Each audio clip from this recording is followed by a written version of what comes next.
आज हमारे साथ मेरी एक बहुत ही अच्छी दोस्त माना टनाका हैं, जो जापान से हैं और बहुत सालों से इंडिया, पाकिस्तान और बहुत अलग सारे देशों में काम करती रही हैं और बहुत ही अच्छी सोशल एक्टिविस्ट हैं और इस फील्ड में बहुत सालों से काम कर रही हैं।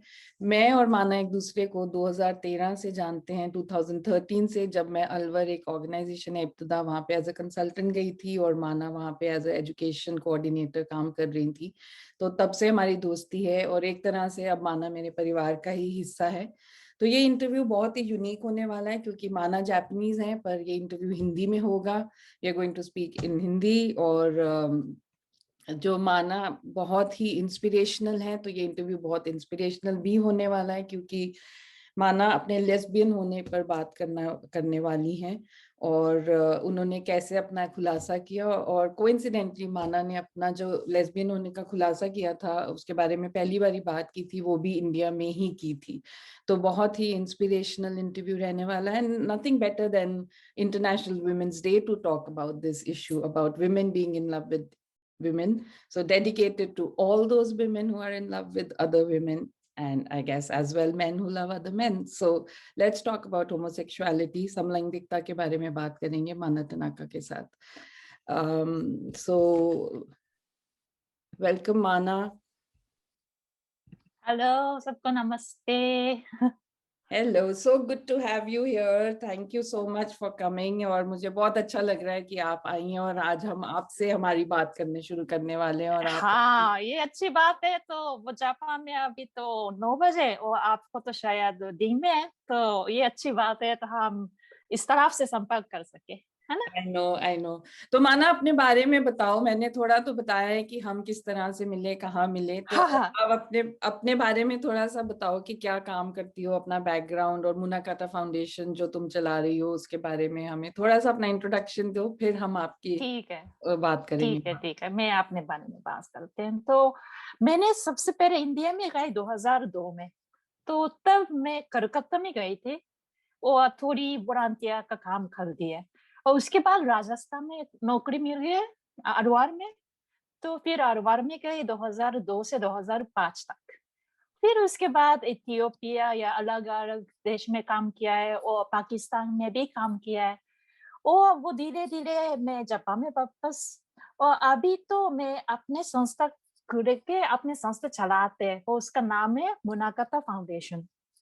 जो मुनाकाता जो काम है क्योंकि मैं इतना देर तक वो इंटरनेशनल डेवलपमेंट में कर दिया है, लेकिन जो चीज है स्पेशली जो एलजीबीटी लोगों को लेके, ट्रांसजेंडर को लेके, वो उसका जो काम बहुत कम ही है। और दूसरा संस्था को उसके लिए वो पैसा नहीं देते और प्रोजेक्ट नहीं देते। तो इसलिए मैंने एक संस्था खुला है, वो तो मुनाकाता फाउंडेशन। तो हम अलग अलग देश में गए और वो वहाँ स्पेशली एलजीबीटी या वो माइनॉरिटी की तरफ, इसके लिए हम प्रोजेक्ट चल रहे हैं। तो मैं वो ज्यादा से ज्यादा आप तो मुनाकाता फाउंडेशन में काम करते हैं।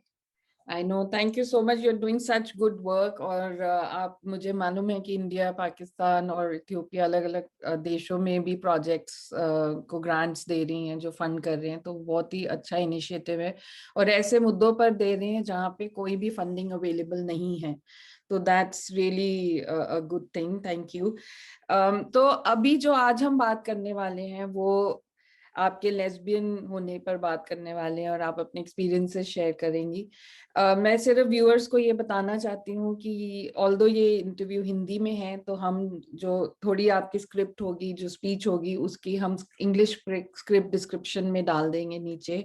और दूसरा, जो आपका जो इंटरव्यू इंग्लिश में है, confessions of a Japanese lesbian, उसका लिंक भी डिस्क्रिप्शन में है ताकि लोग जो इंग्लिश स्पीकिंग हमारे व्यूअर्स हैं वो देख सके। So for English speaking viewers we will have a link to Mana's earlier podcast titled Confessions of a Japanese Lesbian. There's a link in the description box, so please go ahead and feel free to listen to that since this interview is largely in Hindi.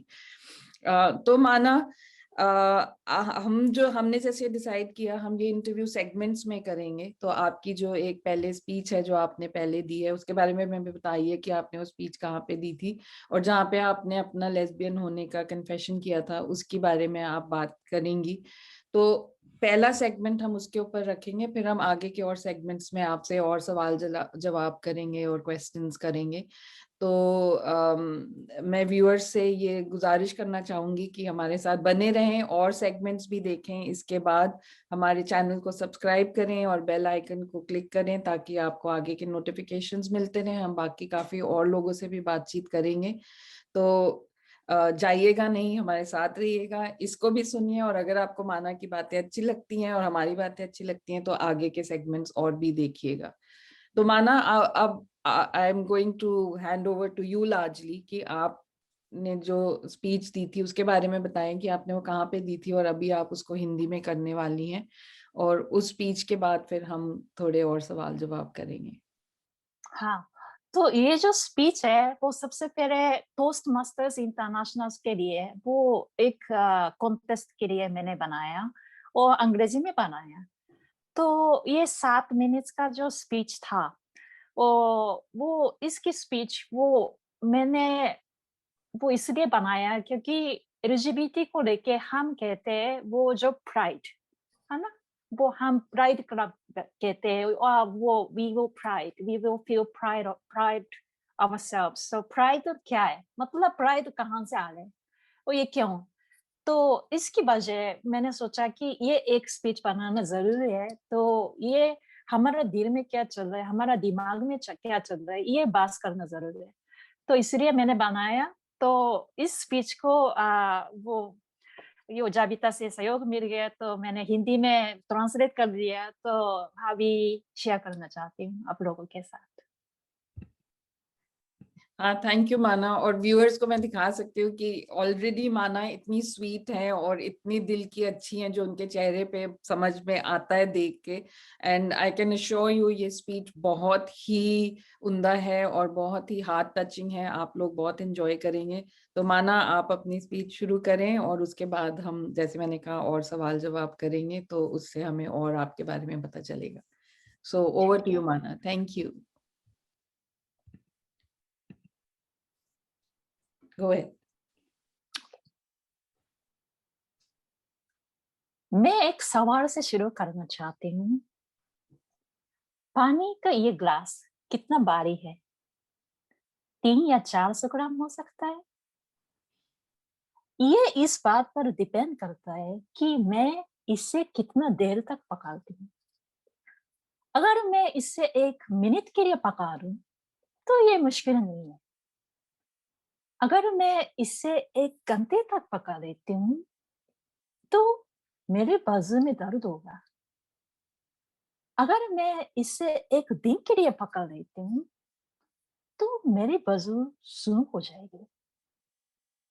बात तो ये है कि आप इसे जितना लंबे पकड़ेंगे ये इतना ही भारी होता जाएगा।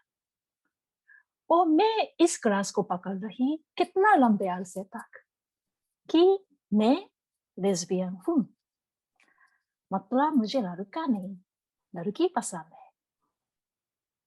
क्या आप सोच सकता है कि ये कितना भारी था।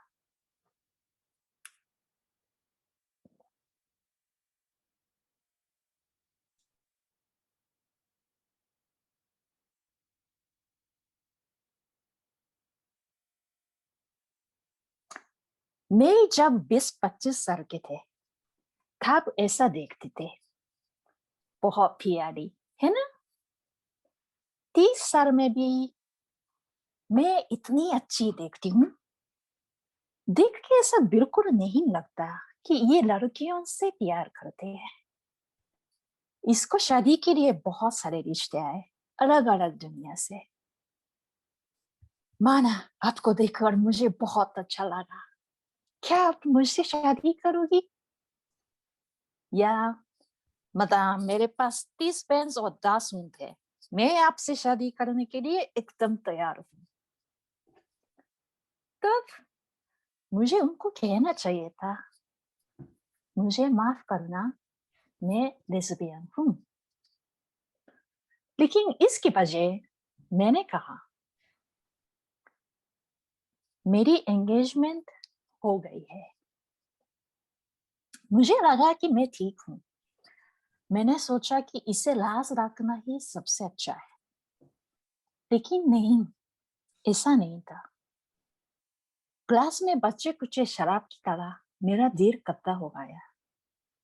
आपने और दूसरों की तरह दिल टूट गया।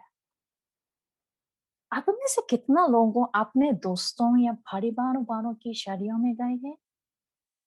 इसके लिए आपने क्या तैयारी की? नया सूट या ड्रेस, गिफ्ट और पैसा? हो सकता है कि आप में से किसी ने गाने और नाचने की तैयारी की हो। फिर आपने आपको शायद कहा हो कि अगले बारी मेरी है। मैंने भी ऐसा किया, लेकिन मुझे हमेशा खराब लगा और मैंने सोचा कि नहीं, मेरी बारी नहीं है, मैं शादी नहीं कर सकती। यहाँ तक कि किसी को अपने बॉयफ्रेंड से ब्रेकअप होने पर मैं खुद कर अफसोस नहीं कर पाया। मेरा दिल दुखा और रोया ये सोचकर कि मैंने अपने सारे रिश्ता टूटने का दर्द अकेले ही सहा है, किसी को बताए बिना। फिर वो पार आया। मैंने पहली बार अपने लेस्बियन होने के बारे में ऐसी जगह पर बताया, यहाँ कोई नहीं सोच सकता। ये इंडिया में एक वर्कशॉप के दौरान हुआ था। यहाँ एक लंबा सुंदर लड़का था, बिल्कुल बॉलीवुड फिल्म स्टार की तरह। वो काफी लड़कियों की पसंद था। एक सुबह उसने सबके सामने कहा, माना तुम मुझसे दूर दूर क्यों रहते हो? मुझे लगता है कि तुम मुझे इग्नोर करते हो, जो मुझे अच्छा नहीं लगता। मैंने कहा, नहीं, ऐसा नहीं है। फिर उसने कहा, हाँ, तुमने ऐसा किया। जब मैंने कल तुम्हें मिलते हुए गले लगाया तो मुझे लगा कि जैसे तुम्हारा शरीर अखड़ गया। मुझे बहुत बुरा लगा। वो सोचा कि तुम मुझे अपने से दूर करना चाहती हो। मैं घबरा गई। मैं सांस नहीं ले सके। इस लाश को मैं इतने सालों से छुपा रही थी, वो किसी को समझ आ गया था। मुझे लगा हर कोई अब मुझे अजीब तरह से देख रहा है। धीरे धीरे मैंने कहा, ठीक है, मैं तुम्हें दिल से सच्ची बताती हूँ कि मुझे कोई भी लड़का उस तरफ से पसंद नहीं आया। तो ये तुम्हारे बारे में नहीं है। क्या तुमको कभी कोई लड़की पसंद है? उसने पूछा। मैंने कहा, हाँ। अब मैं सबकी बुर्दी बंद कर दी। सब हैरान थी, लेकिन मैंने कुछ ही लोगों की आंखों में खुशी की चमक देखी। इस बात के बाद मैंने देखा कि कई लोगों ने मुझे बहन बोलना शुरू कर दिया। अब सभी ये फोटो देखें, है ना? लड़का बहुत हैंडसम। कोई बहुत लड़कियों को पसंद करने वाली ही इसको ना कह सकती है ना? लेकिन कई सालों में पहली बार मुझे शांति मिले थे। मुझे बहुत खुला और आजाद महसूस हुआ। अब तो दुनिया भी बदल गई है। अब काफी सारे एलजीबीटी जिनके दिल कभी कपते थे, आप खुलकर अपने बारे में बात करते हैं और युवाओं को भी खुलकर मैसेज देते हैं, जैसे hashtag it gets better campaign. Japan में एक प्रोजेक्ट शुरू हुआ जिसका नाम है आउट इन जापान प्रोजेक्ट। वहां 5,000 से ज्यादा एलजीबीटी लोगों ने अपने फोटो खिंचवाए और अपने बारे में बताया। हाँ, चीजें जरूर बेहतर होती है। तो आप किसी ग्रास को लंबे समय से पकड़े हुए हैं, वो कहानी जो आपने कभी किसी को नहीं बताया है, सिर्फ अपने दिल में दबक कर रखे हो। शायद मेरी जैसे इतनी तकलीफ ना हो अपने लेस्बियन होने के बारे में। फिर कोई भी ऐसा दर्द या दुख आप चाहते हैं कि कोई समझ सके। अगर आप अपने दिल से बोलना शुरू करते हैं, वो अपने सच्ची फीलिंग्स के बारे में खुल कर दिल से बोलते हैं, तो यकीन करें दुनिया बेहतर से वो बेहतर हो जाती है। मैं अपना ग्लास नीचे रख सकती हूँ। मैं फक्र से लेस्बियन हूँ।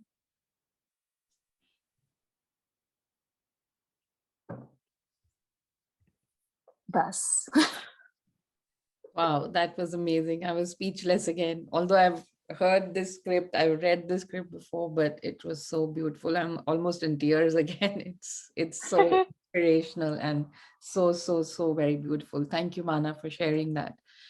And अब आप जरूर अपना ग्लास नीचे रख सकती है और आपने रखा है। और आई गेस आज की टॉक का इंस्पिरेशन भी ये है कि कैसे जो लोग अपने ऊपर इतना भारीपन लेके चल रहे हैं, अपने ऊपर भारी ग्लास या भारी बैगेज लेके घूम रहे हैं, वो भी अपने ग्लासेस को या अपने बैगेज को नीचे रख सकते हैं। It is possible. You've done it, and so many other women have done it, so many other men have done it, so everyone can do it. So हम क्योंकि नहीं चाहते कि हमारा हर सेगमेंट बहुत ही लंबा हो, सो ये सेगमेंट हम यहीं खत्म करेंगे आज के लिए। और फिर नेक्स्ट सेगमेंट में हम आपके साथ सवाल जवाब करेंगे। मैं जानना चाहूंगी कि जब आपने पहली बार खुलासा किया तो उसके बारे में आपको कैसा लगा, इंडिया में आपको कैसे रिएक्शंस मिले, वापस जापान जाके आपने कैसे उसके बारे में बातचीत करी, अपनी फैमिली से कैसे बातचीत करी। तो बहुत सारे सवाल हैं जो मैं आपसे करना चाहूंगी। तो व्यूअर्स से फिर से गुजारिश है, जाइएगा नहीं, और सेगमेंट देखिए। हम कर रहे सेगमेंट्स में रहे हैं, पर हम सारे ये इंटरव्यूज एक ही साथ अपलोड कर देंगे, तो आप चाहें तो अपने टाइम और कन्वीनियंस के हिसाब से इंटरव्यूज और सवाल जवाब दे सकते हैं। But I am sure you would want to listen to other segments as well, because we are going to talk a lot. हम बहुत सारी बातचीत और बहुत सारे सवाल करना चाह रहे हैं। तो प्लीज इस चैनल को सब्सक्राइब कीजिए, बेल आइकन को भी क्लिक करें, ताकि हम आगे भी जो और इंटरव्यूज करेंगे उसके नोटिफिकेशंस आपको मिलते जाएं। So thank you, Mana. See you in the next segment with the next question. Thank you. Thank you. Bye.